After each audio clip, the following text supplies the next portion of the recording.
తెలంగాణ వ్యాప్తంగా ఈరోజు పార్లమెంట్ ఎన్నికల వేడి రాజుకుంది. ఈ నేపథ్యంలో కూడా రాష్ట్రంలోనే అత్యంత ఆసక్తికరంగా ఉన్నటువంటి పార్లమెంటు నియోజకవర్గం ఏదైతే ఉందో అది మల్కాజ్గిరి. ఆ మల్కాజ్గిరికి సంబంధించిన నియోజకవర్గంలో మనం ఉన్నాం. ఇక్కడ ఏదైతే సిట్టింగ్ ఎంపీగా ఉన్నటువంటి రేవంత్ రెడ్డి ముఖ్యమంత్రి అయ్యిండ్రు. అలాగే బీజేపీ నుంచి కూడా ఎవరు ఈటల రాజేందర్ వస్తూ ఉన్నారు. దాంతోపాటు ఇక్కడ బీఆర్ఎస్ పార్టీ నుంచి ఆర్ఎల్ఆర్ ఉన్నాడు. అలాగే కాంగ్రెస్ నుంచి పక్క జిల్లాకు సంబంధించినటువంటి వ్యక్తి ఎవరైతే సునీత మహేందర్ రెడ్డి ఇక్కడ పోటీలో ఉన్నారు. ఈ పోటీలో ఎవరిది పై చేయి ఉంటుంది? రాబోయే పార్లమెంట్ ఎన్నికల్లో అసలు మల్కాజ్గిరి ఫలితం ఎలా ఉండబోతుంది అడిగి తెలుసుకోవడానికి కొంతమంది మనతో ఇక్కడ మహిళలు ఉండే ప్రయత్నం చేద్దాం. వాళ్ళని అడిగే ప్రయత్నం చేద్దాం. అసలు ఏమంటున్నారు, ఇక్కడ స్థానిక ప్రజానికం ఏమంటున్నారు, ఎవరికి అవకాశం ఉందని చెప్తున్నారు అడిగి తెలుసుకునే ప్రయత్నం చేద్దాం. అమ్మా, ఏం పేరమ్మా మీ పేరు? కీర్తి అండి నా పేరు. ఎక్కడి నుంచి అమ్మా? రామంతపురం. ఎట్లా ఉందమ్మా మరి మల్కాజ్గిరి నుంచి ఎవరు గెలిచే అవకాశం ఉంది సార్? బీఆర్ఎస్ గెలుస్తుందని అనుకుంటున్నాను. ఇక్కడ ఏంటంటే ఇక్కడ రాయి లక్ష్మారెడ్డి అన్న బాగా అందరికి హెల్ప్ చేసింది కాబట్టి ఇక్కడ బీఆర్ఎస్ వస్తుందని అనుకుంటున్నాను. అవునా? ఇప్పుడు అదే మరి ఈటల రాజేందర్ నేను కూడా ఇక్కడ ఉన్నా, నేను అసలు బ్రంపర్ మేయర్ తోటి గెలుస్తా అని చెప్పేసి ఈటల రాజేందర్ కూడా చెప్తా ఉన్నాడు కదా. ఆయన ఎప్పుడు ఇక్కడికి వచ్చి ఎవరిని చూసింది కాదు, ఎవరికి హెల్ప్ చేసింది కాదు. ఇక్కడ లోకల్లో అయితే మనకి రాయి లక్ష్మారెడ్డి అన్న ఎవరికి ఏ హెల్ప్ కావాలన్నా ప్రతి ఒక్కరికి అన్న హెల్ప్ చేస్తాడు. అంటే పార్టీ పరంగా అని కాదు కానీ మామూలుగానే అన్న మధురా చారిటబుల్ ట్రస్ట్ ద్వారా ప్రతి ఒక్కరికి హెల్ప్ చేస్తారు కాబట్టి అన్న గెలుస్తాడు అనేసి మేము అనుకుంటున్నాం. ఇది వరకు ఇది మీ ఎంపీగానే ఉండే రేవంత్ రెడ్డి, ఇప్పుడు సీఎం అయ్యిండు. అప్పుడు ఎంపీగా ఉన్నప్పుడు మీకు ఏమైనా జరిగిందమ్మా? ఏం జరగలేదన్న.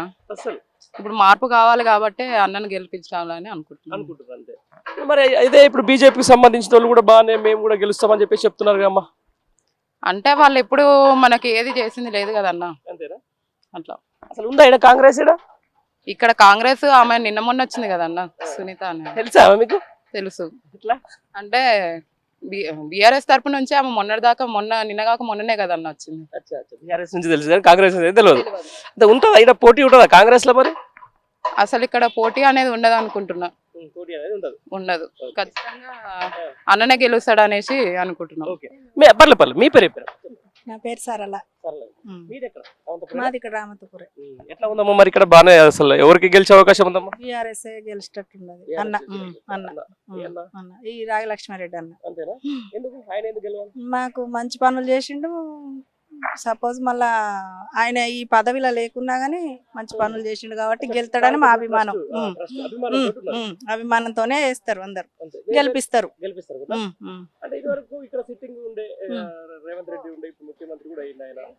రేవంత్ రెడ్డి మాకు ఏం చేయలేదు, మాకు తెలియదు కూడా. ఆయన లేదేం లేదు. రైతు బంధు చేసిండు. ఈ ఒక బస్సు అని పెట్టిండు కానీ ఎందుకు ఆ బస్సు? ఆటో వాళ్ళకి ఇబ్బందే కదా. వాళ్ళని ముంచి మనం డెవలప్ అవ్వడం అది వేస్ట్. అది బస్సు లేకుండా అందరికి మామూలుగా పెట్టి ఎప్పట్లాగా పెట్టి ఈ రైతు బంధు వేసుడు ఈ కొన్ని మంచి పనులు చేస్తే బాగుంటది. ఏమైతే చేయలేదు. ఒక బస్సు ఫ్రీ తప్ప ఏం లేదు. ఇప్పుడు మహాలక్ష్మికి లేదు కూడా 2500 వేస్తామన్నారు. 2500 కూడా వాళ్ళలేదు. అన్ని డెవలప్ చేస్తాం అది ఇది అంటారు కానీ ఏం చేస్తలేరు. ఇప్పుడు ఏదో నమ్మి ఓటేస్తే మీ 40 గద్దెలకి కూర్చున్నాయి. ఏంది మహిళల పరిస్థితి? అదే అని మేము కూడా ఆలోచించుకొని మా అన్ననే గెలిపియాలని అనుకుంటాం. ఎట్లా ఉంది మరి రెస్పాన్స్ ఇక్కడ? మంచిగానే ఉంది సార్. మంచిగానే జనాలు వస్తుర్రు. అన్నకు అభిమానం కొద్దే, అభిమానమే. అభిమానం కొద్ది వేసుకొని గెలిపించుకుంటాం మేమందరం. మాకు మంచి పనులు అంటే మాకు ఫ్రీగా కళ్ళకు ఆపరేషన్లు చేయించిర్రు. ఏదన్నా మాకు హెల్ప్ చేయాలన్నా చేసిండ్రు. మా పిల్లలకి ఏదన్నా జాబులు ఇప్పియాలన్నా ఇప్పించిండ్రు. చదువులకు ఇట్లా మాకు ఇబ్బంది ఉండదన్నా మాకు హెల్ప్ చేసిండు. ఇది ఎట్లా ఉందంటే ఇప్పుడు మల్కాజ్గిరి అనేది ఎవరో బయట నుంచి వస్తున్నారు, ఇక్కడ గెలుస్తున్నారు, పోతున్నారు, పదవులు తీసుకుంటున్నారు అంతే. కానీ లోకల్లోకి మాత్రం పెద్ద ఏమి జరిగింది. ప్రతిసారి అదే జరుగుతుంది. మరి ఈసారి కూడా ఎట్లా అవుతుందా? ఇప్పుడు అన్న తరపున అయితే మాకు మంచి పనులు చేస్తాడు, అన్న గెలుస్తాడని మాకు అభిమానం లేదు. ఆయనకు పోవాలన్నా మనం అక్కడికి పోతాం, ఆ లిస్ట్ అవుతుంది. మనం పోయేసరికి అమ్మ దమ్ అవుతుంది. ఆయన 4గురిని కలుతాడు, ఇంకో 5గురికి మళ్ళీ రేపు రాపు అంటాడు. అప్పుడు ఏం చేస్తాం? మనం కలగలేం కదా, మళ్ళీ పోలేం కదా. ఈమె దగ్గరికి పోవాలన్నా, సునీత దగ్గరికి పోవాలన్నా మనకి ఇబ్బందే కదా. అట్లా పోవడానికి మన అన్నని గెలిపించుకునేది మనకు రైట్ అని చాలా మంది అదే అంటున్నారు. మన లోకల్ వాళ్ళకి అవకాశం ఇస్తే బాగుంటుంది, లోకల్ వాళ్ళు నేను ఆయన అదే అంటున్నాను, నేను లోకల్లోనే నన్ను గెలిపిస్తే బాగుంటుంది అని చెప్పేసి. వాళ్ళేం బయట వాళ్ళు. ఇప్పుడు కష్టం అనేది బయట తెలుస్తుందా, లోకల్ తెలుస్తుందా? మన ఈ లోకల్ వాళ్ళకి తెలుస్తుంది. లోకల్ వాళ్ళని గెలిపించుకుంటేనే మంచిగా ఉంటుంది.